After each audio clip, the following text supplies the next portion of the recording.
সময় ছিল যখন আমরা প্রয়োজনের অনুযায়ী জামা কাপড় কিনতাম। একটা জামা আমার ছোটবেলায় মনে আছে, অ্যাকচুয়ালি বাঙালি ফ্যামিলিতে একটা জামা আমরা অনেকবার পরতাম, কিন্তু জামাটা আমরা নিতাম ভালো কোয়ালিটি, ভালো কাট এরকম দেখে। তো কিন্তু আজকাল ছবি তোলার জন্য মানুষ চায় শুধু যে কম দামে জামা নেব, যেটা একবার পরবো ফেলে দেব। বাট আমরা এটা বুঝি না যে it is causing so much harmful effect to the environment. Fast ফ্যাশনে যতটা জল এবং কাপড় নষ্ট হয়, তাতে মানে ল্যান্ডফিল হয়ে যায়, এবং সার্চ করলে দেখবে যে এক একটা ফাস্ট ফ্যাশন কাপড়ের কতটা ওয়েস্টেজ থাকে। So we at Mania focus on sustainable fashion and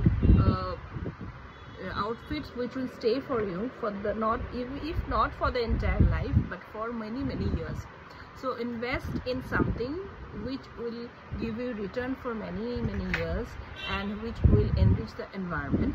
So তাঁতিদের হাতে বোনা এবং আর্টিজানদের কাজ করা জামা কাপড় কিনুন। ফাস্ট ফ্যাশন আমরা বন্ধ করতে পারি না, but we can minimize it if we wish. Hoping to see কি আমরা প্রতি বছর at least buy few handloom and hand-woven things so that we can help the weavers and save the environment. Bye.